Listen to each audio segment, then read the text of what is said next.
आप सभी को जय माता दी। दोस्तों, आप सब कैसे हैं? तो दोस्तों, आज हम इस वीडियो के माध्यम से बात करेंगे कि गायत्री का स्त्री रूप क्यों है। तो दोस्तों, अभी तक आपने हमारे चैनल को सब्सक्राइब नहीं किया है तो कृपया चैनल को सब्सक्राइब कर लीजिए और बेल आइकन के बटन को भी क्लिक कर दीजिए, जिससे हमारी अगली आने वाली वीडियो आप तक पहुंच सके। तो दोस्तों, बात करते हैं गायत्री का स्त्री रूप क्यों है। कई व्यक्ति पूछते हैं, गायत्री महाशक्ति को नारी रूप में क्यों पूजा जाता है, जबकि अन्य सभी देवता नर रूप में ही पूजे जाते हैं। इसी प्रकार यह भी कहा जाता है कि गायत्री मंत्र में सविता देवता की प्रार्थना के लिए पुल्लिंग शब्दों का प्रयोग हुआ है, फिर उसे नारी रूप क्यों दिया गया। इन शंकाओं के मूल आधार में मनुष्य की वह मान्यता काम करती है जिसके अनुसार नर को श्रेष्ठ और नारी को निकृष्ट माना गया है। घरों में नारियां नर की सेवा पूजा करती हैं, उसके अधिकार आधिपत्य में रहती हैं, उन्हें छोटा सा हे माना जाता है। स्त्री का वर्चस्व स्वीकार करने में पुरुष अपना अपमान मानते हैं। किसी स्त्री अफसर के नीचे पुरुष कर्मचारियों को काम करना पड़े तो बाहर से कुछ न कहते हुए भी भीतर से कुड़कुड़ाते हैं। किसी घर में स्त्री की बात चलती हो, पुरुष अनगामी हो तो उसकी माहौल उड़ाई जाती है, अर्थात माखौल उड़ाई जाती है, मजाक उड़ाई जाती है। नर की नारी के प्रति जो यह समकालीन तिरस्कार बुद्धि है, उसी से प्रभावित होकर उसे यह सोचना पड़ता है कि वह नारी शक्ति की पूजा क्यों करे। जब नर देवता मौजूद हैं तो नारी के आगे मस्तक झुकाकर अपने नर तत्व को हे क्यों बनाया जाए। भगवान को नारी रूप में पूजने से किसी की कोई हानि नहीं वरना लाभ ही है।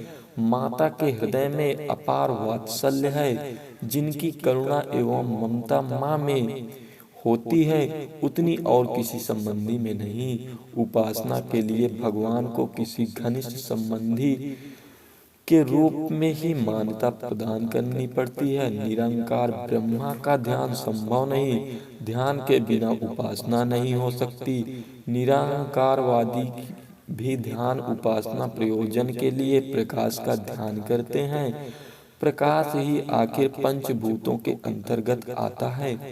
ध्यान भूमिका में प्रयुक्त किए जाने वाले प्रकाश बिंदु एवं सूर्यमंडल का एक आकार बन ही जाता है। इसीलिए उपासना में कोई न कोई आकार तो निर्धारित करना ही पड़ता है। इस आकार के साथ जितनी ही आत्मीयता ममता घनिष्ठता होगी उतनी ही मन लगेगा और चित्त एकाग्र होगा और भावनात्मक तमन्यता की ओर दृष्टि के साथ भगवत प्राप्ति की ओर प्रगति होती चली जाएगी। जिनके साथ घनिष्ठता स्थापित की जाती है उनके साथ कोई रिश्ता बन ही जाता है। रिश्ते का अर्थ है असाधारण घनिष्ठता। परिवार के सदस्य कुटुंबी और कन्याओं के आदान प्रदान से संबंधी रिश्तेदार कहलाते हैं। उसके अतिरिक्त लोगों के मित्र होते हैं, गुरुजन भी होते हैं। इन्हीं वर्गों में स्वाभाविक प्रेम बढ़ता है। इनके साथ प्रिय में सुख और वियोग में दुख मिलता है। भगवान को प्राप्त करने के लिए उनमें प्रेम संबंध दृढ़ करना ही होता है और इसके लिए उसे कोई प्रेम पात्र कुटुंबी रिश्तेदार अथवा मित्र जैसा संबंध स्थापित करना ही पड़ता है। इस संबंध मान्यता में जिनकी अधिक आत्मीयता होगी उतनी ही प्रतिक्रिया मिलेगी। गुम्बद अथवा कुएं की प्रतिध्वनि की तरह हमारा प्रेम ही हमारी ईश्वर प्रेम एवं अनुग्रह बनकर हमारे पास आता है।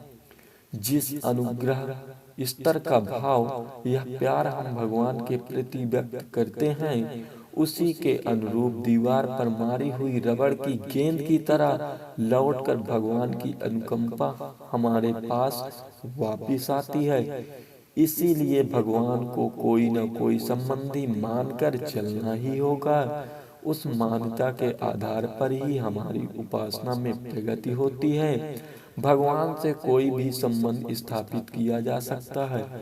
उस एक को ही किसी भी आध्यात्मिक भावना के साथ देखा जा सकता है। उसके लिए हर मान्यता उपयुक्त है। कहा भी गया है, त्वमेव माता च पिता त्वमेव बन्धुश्च च सखा त्वमेव विद्या द्रविणम त्वमेव सर्वमम देव देव। प्रार्थना में जिन संबंधों को गिनाया गया है उनमें माता का संबंध सर्वप्रथम है, वह सर्वव्यापी भी है, क्योंकि माता से बढ़कर परम निस्वार्थ, अतिशय कोमल, करुणा एवं वात्सल से पूर्ण और कोई रिश्ता हो ही नहीं सकता। जब हम भगवान को माता मानकर चलते हैं तो उसकी प्रतिक्रिया किसी सहृदय माता के वात्सल्य के रूप में ही उपलब्ध होती है। इन उपलब्धियों को पाकर साधक धन्य हो जाता है। पिता से माता का दर्जा 100 गुना अधिक बताया गया है। यूं पिता भी बच्चों को प्यार करते हैं, पर उस प्यार का स्तर माता की तुलना नहीं किया जा सकता। इसीलिए सब में भगवान को माता मानकर चलना अपने ही हित में है। इसमें अपने को ही अधिक लाभ होता है।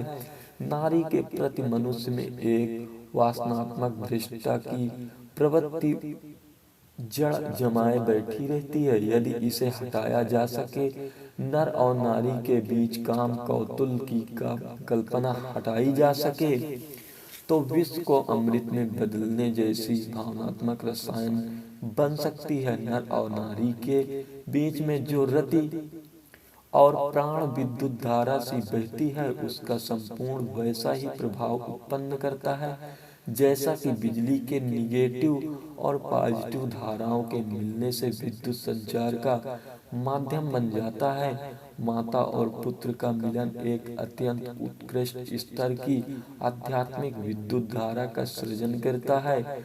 मात्र स्नेह से विद्युत बालकों में एक बड़ा मानसिक अभाव रह जाता है।